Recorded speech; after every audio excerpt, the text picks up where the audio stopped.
Okay, get started today. Thank you everyone for your time in tuning in to this month's Rapido Monthly Update for June 2025. My name is Megan Weldon and my email address is there. I'm happy to connect with you.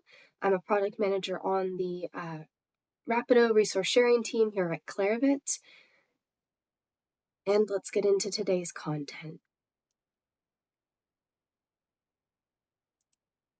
All right, today's agenda is as follows: a few highlights speaking to topics most relevant to the Rapido community and community updates, followed by highlights for the upcoming monthly Rapido release. This will be highlighting things from the July 2025 release, followed by a few frequently asked questions that have come up recently in conversations with all of you. And then I will spend some time looking through the chat to see what questions you put forward today based on today's content so that we can address the questions that you bring to today's conversation. Okay, first up, topics of the wonderful Rapido community and the wonderful resource sharing community at large. If I don't use this slide, folks always ask about it, so exciting to share and show that the Rapido community continues to grow. Libraries have completed implementation every month so far this year. In June, we welcome University of Sunshine Coast within Australia to joining the Rapido community.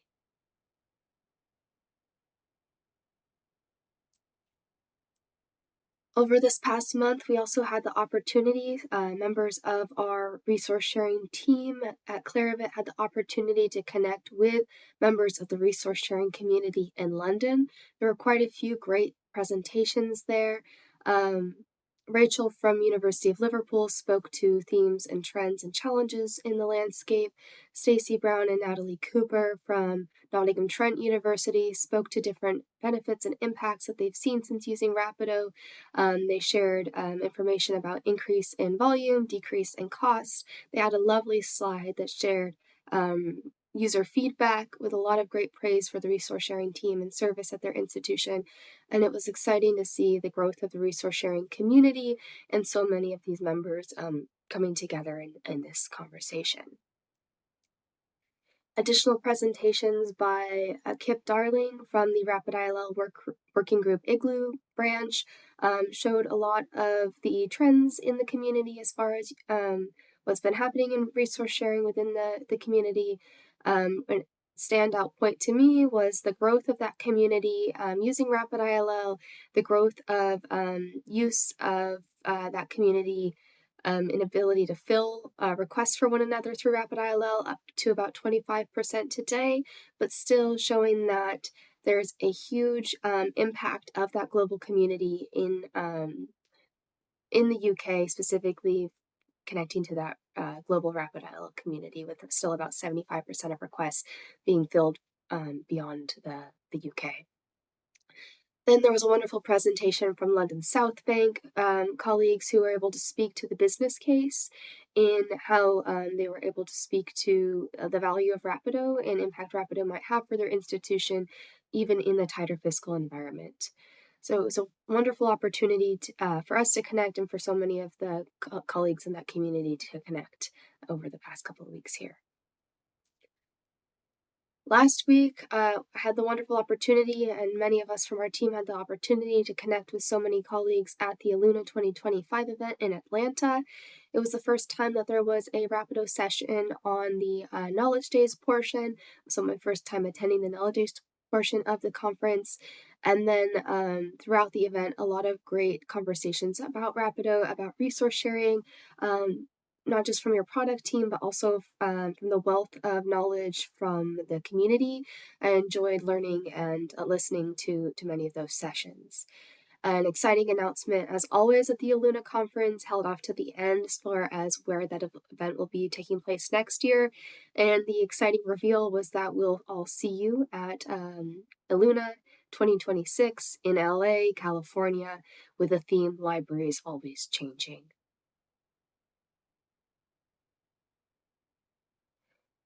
Okay, moving towards what's coming up, in addition to what we've just seen, and that is a webinar on Thursday, June 26th. There's a couple different registration times. I'll share the links to that in the chat at the end of the session. And that is a webinar on the new Rapid ILL dashboard available to you in Alma Analytics. That is coming out in the July Alma release, and will cover the new dashboard and reports that you have available to you. Another recent event today, I believe, for many folks, happened the FIL Forum for Interlending with the Interlend 2025 program, hosting a Rapido and Rapid ILL session by Stacey Brown of Nottingham Trent and Mike Richens of Claravit. And yet another opportunity for the resource sharing community to connect and come together. And we look forward to engaging with you at this upcoming event is the Northwest ILL event in September, taking place physically in Portland, Oregon, US, as well as a virtual option as it is a hybrid event. Then another event coming up that we also look forward to the opportunity to connect with you via is the Igloo 2025, taking place as well in September in Siena this year. So if you're going to be at any of these upcoming events and you want to connect, please reach out to our team. We'd be happy to arrange a conversation so that we can hear from all of you. In addition to events from the resource sharing community, a few action items that I've seen come across the listserv and other means lately. One of those comes in the form of encouraging libraries to know about this as a resource within their Rapid ILL use, and that is you can get more information through this QR code here. You can also put in a support ticket if you want to get this set up for your institution. But the Internet Archive collections as a partner through Rapid ILL is an opportunity that if you aren't yet using it is one for consideration.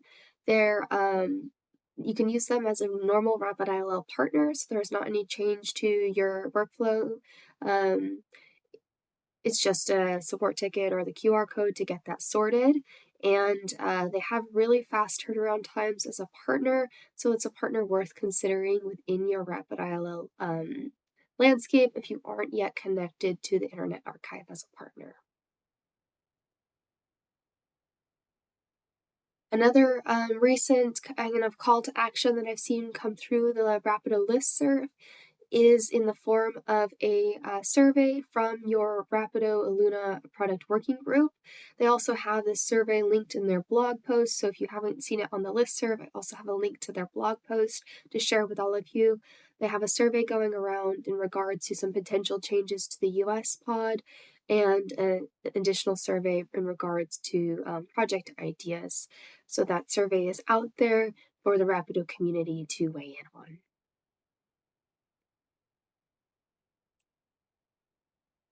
And one more kind of call to action that I've seen from the Rapido community come through the listserv is the enhancement voting for the curve process, with a deadline for this round of voting ending on July 2nd.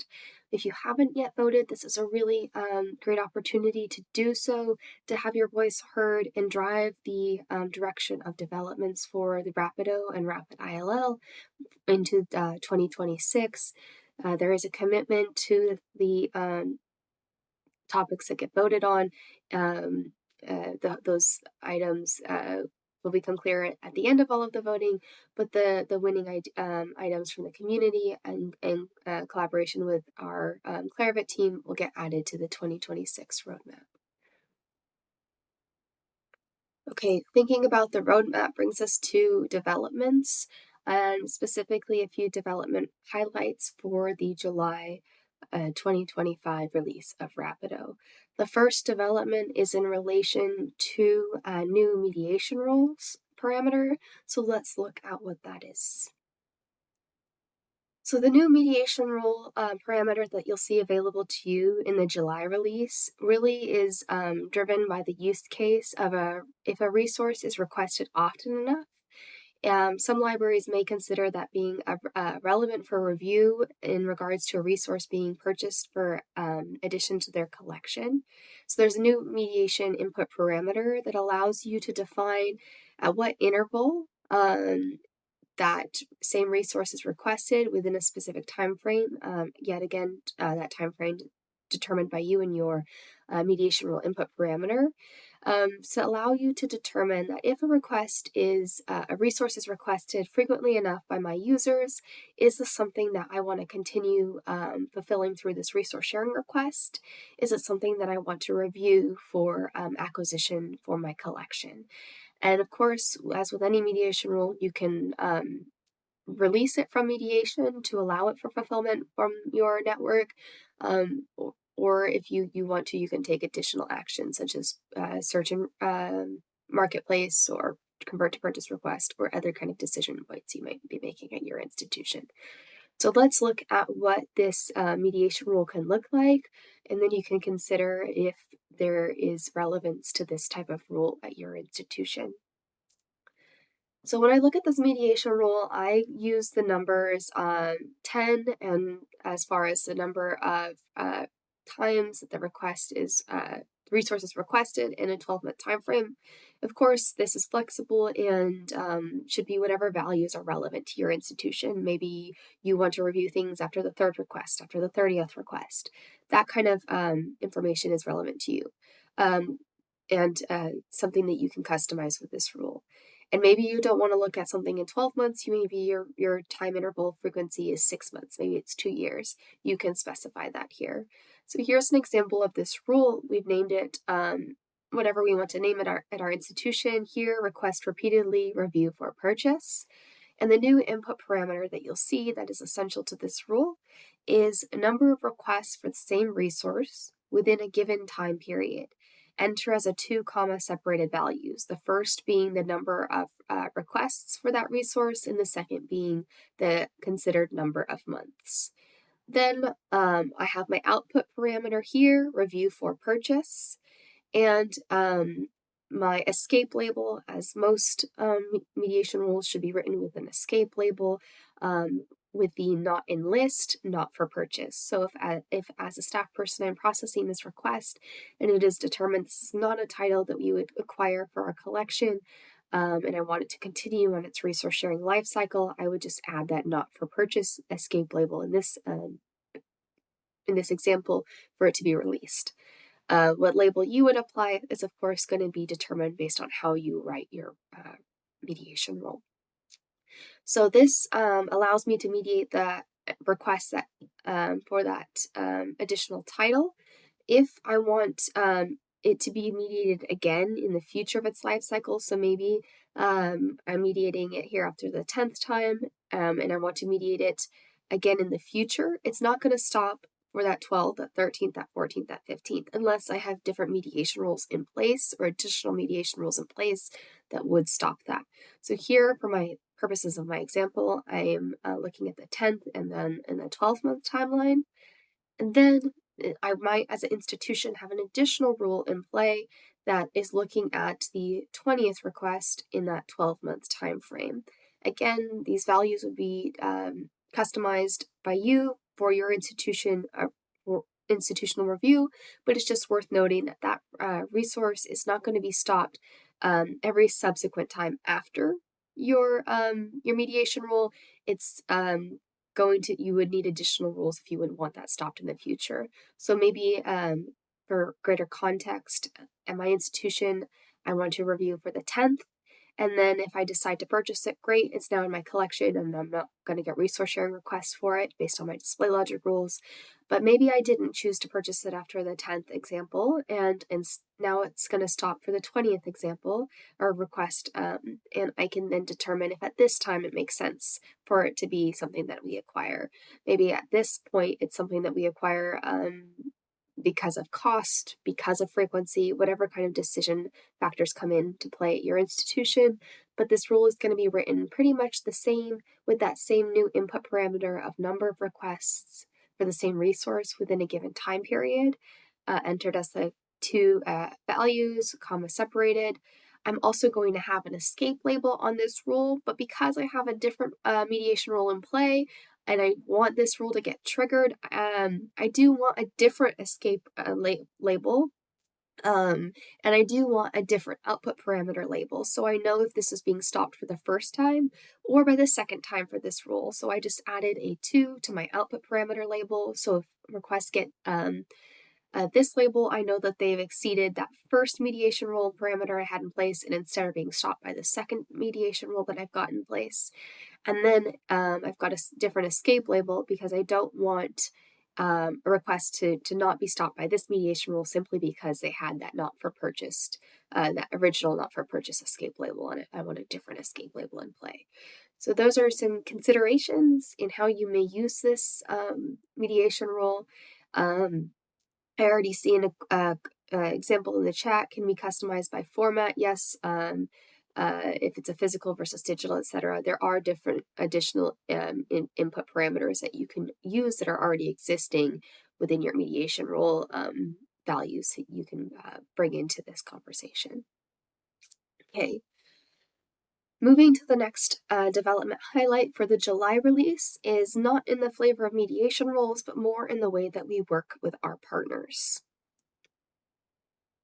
So this development is in relation to how we work with our Rapido partners. So at large, our requests go automatically to our Rapido partners and on the pods that we participate in.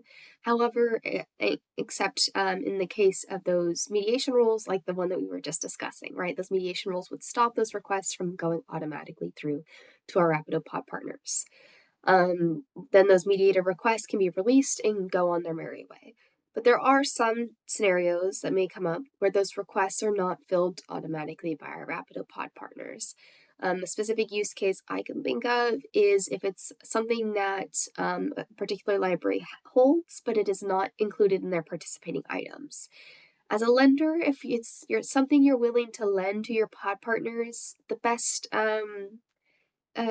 example would be to include all of those items in your participating items, but I'm understanding from conversations with libraries that there are things that you may be willing to lend on a one-off basis, but do not include in your participating items. This is a workflow from your borrowing colleague's perspective that can support in those cases. So as a library here thinking about the borrowing workflow, I have a request that didn't get filled by my pod partners, but for whatever reason, I know my Rapido partner has this item and I want to send it manually to them for them to review it directly and determine if they will lend this to me or not. Prior to this July release, if I manually add a Rapido partner to a request, that request automatically received the terms of use for managing that request. With the July release, as a library, I'll have the option to determine if I want to have the pod terms apply instead of my library's terms of use apply for that request exchange. Meaning, if you are working with this library and they are also in the US pod, instead of using your library's TOUs, it would use the US pod terms for that transaction, that delivery loan period, that delivery period, that loan period, that renewals setting, etc. As a library, you may not want to use your Rapido pod terms when you work with that particular partner. You may want to use your terms of use. That is your choice. You don't have to select the use Rapido pods terms checkbox. That use Rapido pod terms checkbox is only going to be available if they are another Rapido partner, and that will be indicated by that Rapido partner column having that green checkbox ticked. Additionally, this will remember your last selection for that partner. So in this example, I'm adding the Royal Danish Library as a partner and using my Rapido pod terms with this partner. If I were to go to use them manually again in the future, it would remember my selection for faster navigation in this workflow. As I'm sending this request outside of the pod terms, or sorry, outside of the participating items, there's some consideration for the lending, but I first want to show you what this looks like again on the borrowing side here. So I've selected to use this partner based on my pod terms, and I can see that selection in the rota. I cannot change that selection in the rota. That request is already using those pod terms. I can't change it at this point, but I have the visibility that that was the selection I made when I added this partner to my rota. Now that this partner is added to my rota and the request is sent to my partner, I can see that within my borrowing request that it was sent to partner. There's a new parameter visible to me in that request information area, and that is the manual Rapido request yes. So you'll see that manual Rapido request yes indicator if this request is one that you have manually sent to the partner using the Rapido pod terms. Then from the lender's perspective, the lender's locate settings are going to be referenced. Again, it's not looking at participating items because it would have already done that going through the pod. We are, as a borrower, going outside of those participating items to see if they would lend this to us. It's referencing the lender's locate settings that they have at their institution to determine if it can locate. If it cannot locate based on the lender's locate settings, the lender will receive an alert on that request. And that alert will show up in a place where you're familiar to seeing those alerts. It will read as the text manual Rapido request locate failed. As a lender, you can manage the alerts that you have activating at your library under configuration, resource sharing, configuration, manage lending alerts. This one specifically will be enabled, and it is will be listed in your list as manual Rapido request locate failed. If you see this alert on the request as a lender, it will give you visibility to know that this request was manually sent to you by a borrowing partner and it did not abide by your library's locate settings. Thus, you have that information to make the decisions around whether you want to supply this request or not.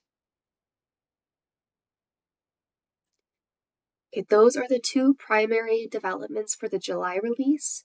There are a lot of things in the resolved issues for the July release, so if you haven't yet reviewed the release notes, I have a link to them at the end of today's content for you to be able to review the release notes. These are just the two highlights that I wanted to bring forward for the July release. A few frequently asked questions to acknowledge today based on conversations with our libraries using Rapido. These are questions that have come from all of you, and then I will navigate to the chat to see what questions you've put forward based on today's content. Okay, in a few different conversations today, I've had this topic come up in regards to analytics for Rapid ILL. Again, there's an upcoming Rapid ILL analytics webinar that you may register for and get more information about the new reports and dashboards. But specifically, I've had libraries asking, how do they see which Rapid ILL partner filled their request based on an analytics report? This is a great question because Rapido understands Rapid ILL as the partner. Thus, it has the same consistent Rapid ILL partner code, it has the same partner name, and it has the same pod name. However, if you want to see which library specifically filled your request, you will do so with the value lending institution. You can add that value to your report and you can see which specific library filled your request. Again, it will be consistently understood as Rapid ILL if you look at the partner code, the pod, the partner name, but the lending institution field is what you'll want to look for if this is something of interest to you in your reporting. Okay, another question that has come about was related to the February 2023 release in excluding non-work days from your expiry period. So as a library, I'm working in these pods. I see there's active conversation about adding expiry terms to pods that don't have it, and potentially concerns about those requests expiring out on weekends. As a lender, you can determine which days that your office is not processing requests and designate that under the resource sharing working days under configuration. If as an office you do not process requests on Saturday or Sunday, you can add that to this configuration. Maybe it's Friday and Saturday, whatever it is for your institution, and then those configured days will not be accounted for within that expiry period. So, as a community, if you're determining new expiry periods for your pods or looking to the expiry terms of your pods, and there are colleagues who are concerned about how an abbreviated expiry term might impact their ability to get those lending requests filled with those weekends that they may not be processing requests, those lenders can set this setting to prevent requests expiring out on those days, meaning those days are not counted in the days for those expiries. So if your request came in on Friday and you had this setting in place for Saturday and Sunday are not counted towards those number of expiry days. Another question that has come up lately is the interest in being able to mediate on particular ISBNs and ISSNs. Again, this has come up in the context or theme of wanting to mediate specific titles or requests for acquisitions. Maybe your library is wanting to understand if you have enough local copies of a title. Maybe you're wanting to mediate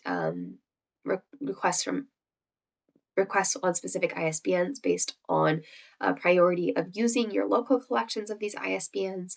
Whatever the interest is, the ability for this came out with the April 2023 release in having an Excel list of ISBNs or ISSNs be an input mediation rule parameter for your mediation rules. So if as an institution you are wanting to mediate based on ISSNs or ISBNs, whatever your use case may be, you will simply need an Excel file of only one column containing that list of ISBNs and ISSNs and use that as an input parameter within your mediation rule to do so. All right, now I've got a few different links from today's conversation that I'm going to put forward into the chat. The release notes, the monthly webinars to register for additional webinars or review recordings, the link to the Rapido working group blog where they speak to their survey that they have going on, a link to the Igloo conference, the InWill conference, the FIL event, and the upcoming Rapid ILL analytics webinars. So I'll put those into the chat and then look to the chat to see what questions you might have today.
Not yet seeing your questions in the chat. Please put them forward if you have questions that you want to work through today.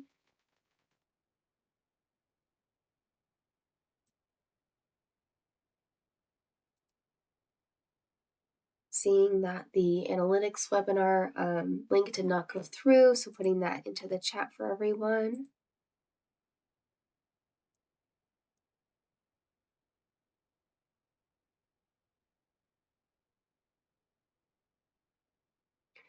All right. No additional questions today. If you have questions to beyond or conversations to have beyond today's topic, please reach out to me via email and I'll be happy to work with you. Thank you all for your time.